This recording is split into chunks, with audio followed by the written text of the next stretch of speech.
Hello everybody, this is Danny from Deep South Homestead, and this is not porch time today. I just want to bring you a video today, kind of sitting back, chilling and relaxing, and it's been doing a lot of raining and stuff, and Wanda and I's kind of been out of pocket. We've been having to go take care of my dad.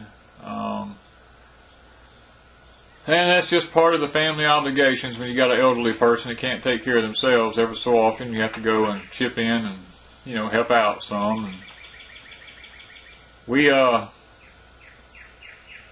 we're there, my dad has a blueberry farm. And as you've seen in one of our live streams we did yesterday, or the other day, that the blueberries are just pouring in. And these blueberries has been a part of my family now for some close to 30 years. And it's funny how it started off. My dad ran a logging business, and my brother that y'all saw in the wheelchair had gotten hurt. He got paralyzed, not on a logging job, but he had an accident and gotten paralyzed, and as a result, he was one of our truck drivers on the logging job, and me and my dad kept going for another couple of years, with working with other people and all. And then my dad started having some heart issues, and one thing led to another, and he came to me one day and he said, "Son, do you want this business?" And I told him, I said, "Dad, I don't want this business. I know it's a family business, but I'm not interested." I told him, I said, don't worry about me. I'll find something else to do.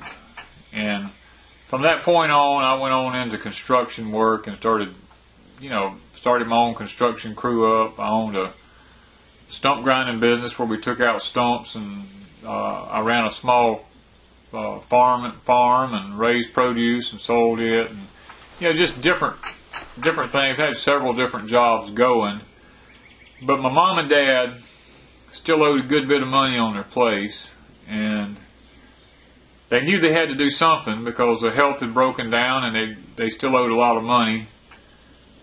So they decided to start mowing yards. And I know that sounds a little bit ridiculous at that age, because Dad was up getting close to 60.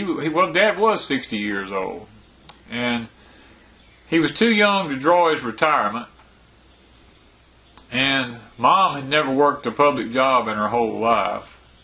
And come to find out, Mom realized that she could never draw Social Security of her own because she'd never paid in. That she could only draw off of Daddy after Daddy passed away.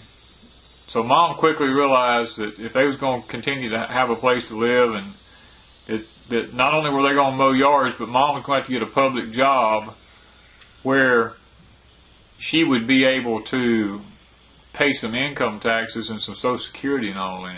So Mom went to work at a convenience store, working at nights behind the register, and she would go on to take every dime that she made there just to pay Social Security with, so she could have something to draw when she reached the age. And of course, Dad was a couple of years away from his Social Security, and he applied for his disability, and because of his conditions, his health and everything, he got it.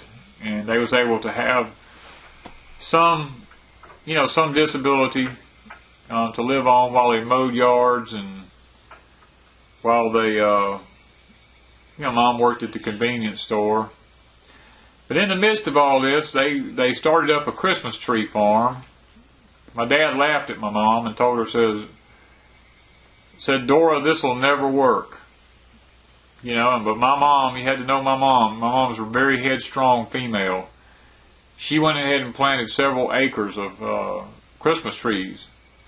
Of course, if any of you know anything about Christmas trees, that's like a 5-year investment. So Mom, every year, for 5 years, would plant Christmas trees, and anytime she had a chance, she would go down and trim them and do different things.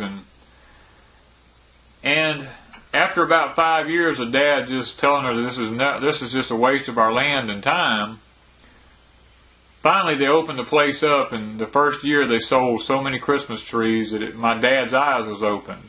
And Mom was always the kind that was looking ahead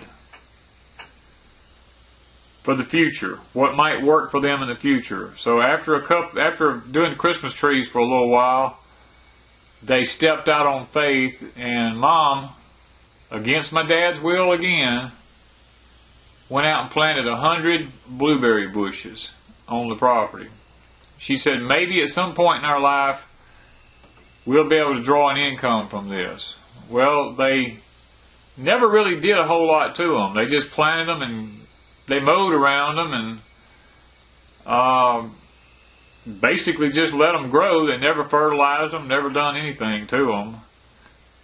Well, after about 3 years, they started being able to pick blueberries off of them, and they sold what little bit and got a little bit to put in the freezer, you know. But Dad just still wasn't a believer in it. It's just, you have to just know it's his personality. But finally, the day come. The blueberry bushes had gotten up to probably, I think, around 8 years old, and Mom and them was at church one Sunday, and the church was wanting to help support this mission endeavor that the church was got going on there, and they were wanting people to know if they could donate to help. And well, the blueberries were just getting ready to come in, and Mom said she said, I talked to the Lord, and I told him, I said, Lord, I'll give you everything that these blueberry bushes make this year. Because she said it's not really part of our income, because right now we live on such a small amount of money that we really can't afford to do anything. She said, but if you was to bless these blueberries where we could sell them, I'd give all of it to you for this mission project. And well, after praying that, Mom was approached the very next week by a broker from a big city not far away, and wanted to know would they be interested in selling him their blueberries that year. Well, Mom immediately just raised her hand, was just praising God, you know, and she said, yes, we'll sell you everything we pick. Well, they went on to pick the blueberries that year and had a bumper crop and was able to sell them and made a lot of money and give it to this mission project. Didn't keep it for themselves. But the funny thing about it is, from that point on, for the next many, many, many years, that same broker would come back every year, and Mom and him actually turned it into a pretty good sized income for their farm, because they gave the first picking to the Lord. And even to this day, some almost 30 years later, my mom's gone now. She passed away quite a while back. My dad's still alive, but he can't get out and do anything anymore. He's in a wheelchair and just kind of house ridden. You know, he can't get out. But even to this day, all of us kids have picked those blueberries, and it has supplemented part of our income.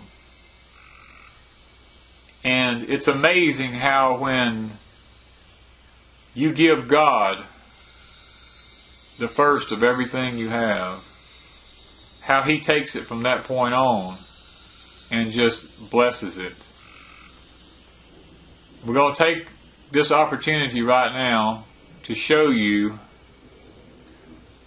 a few video clips of the blueberries and what Wanda and I do and what they look like, and show you how much God has blessed this crop of blueberries just simply because we glorified Him with them first.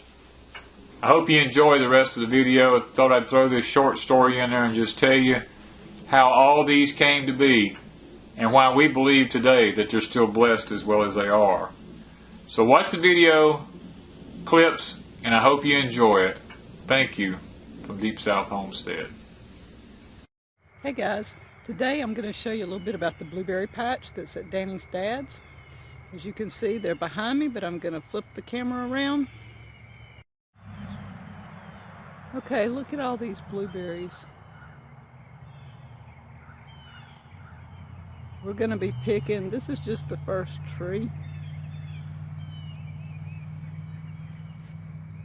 And they're getting ready.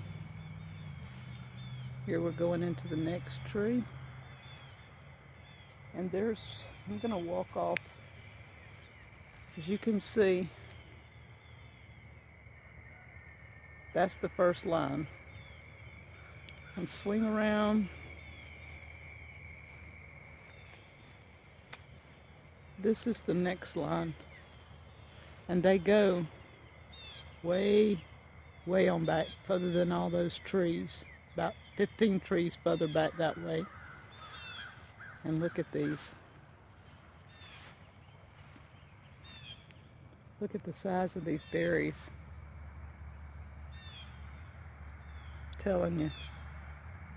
These are the premiers. They're really nice berries. And I have my Haas tool bucket on my shoulder, as you can see. That way I can just walk by these things. If you do it just right, they'll just roll into your hand. And you end up lots nice berries.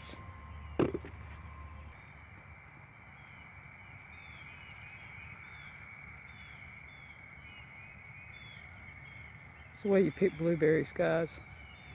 And these just go on. Can you see through there? And these are the Tiff Blues, and look at this. They're not even ready. These things won't get ready for about 2 weeks. And we have all the way down. I'm talking, guys, this is a blueberry orchard. And these trees, let me back off. These are trees. So, we're gonna be picking. And if anybody lives close that would like blueberries, just get in contact with us, because believe me, there's going to be plenty of blueberries. Okay guys, we're out here, Wanda's and me are picking blueberries this morning. As you can look and see, they are literally everywhere. I mean, these trees are so loaded with blueberries. I don't care where you look, they're just hanging. Wanda's loading up on blueberries with her Hoss thing inside. She's got her a bucket in there. I've already got that. My Hoss picking bucket here. So Just loaded. I mean, you just sit and pick. These are so loaded we can just pick and pick and pick, and it ain't no problem to get a pile of them in a hurry. And these are good firm berries. They're the premier berries. And I've got that many in less than 5 minutes. 5 minutes she's done picked almost a half a gallon. So if I come up here and show you, there is no shortage of berries here. okay, it's been about 15 minutes. I've got 1 gallon. We pour them out in this box top so they'll start drying because they are wet.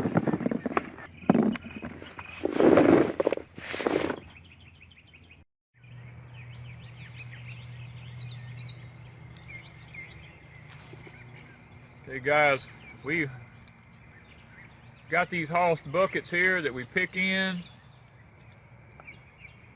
If we had had these things years ago, our life would have been so much easier, because this is so much more convenient for us to just pick and roll these blueberries off in here, because there's so many blueberries on these trees till we don't have to bend.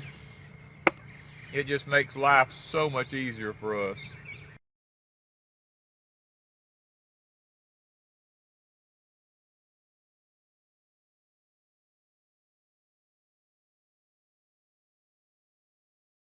Yeah, see the amount of blueberries we got here?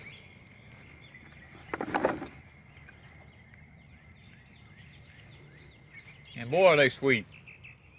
Yeah, you can't help but eat some of these now.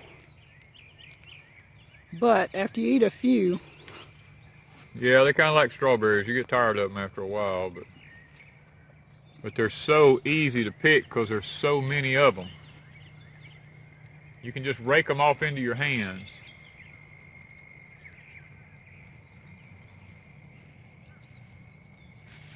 And the dew. It rained yesterday. Yeah, it rained yesterday, which is... So we're getting wet. Yep. But that's okay. That's okay, at least it's cool. It ain't 100 degrees out here. We have picked when it's close to 100 and the sun's shining down.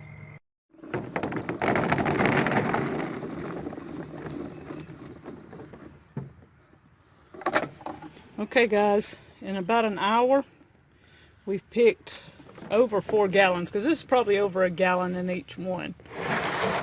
So probably 4.5 gallons in an hour. Isn't that pretty cool? Okay guys, as you can see here, we are back this morning. We're in between these massive downpours that we're having here. We've had like a 2-inch downpour just a few minutes ago. But we're out here trying to get these blueberries picked on the farm here. We picked 10 gallons yesterday. Sold all of them by the time we got home. We're back again today because there's just so many. You can see this limb here.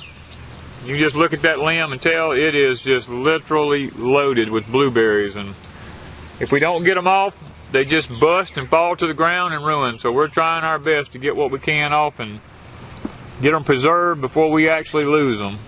And I hope y'all have enjoyed the video, and if you need some blueberries, contact Deep South.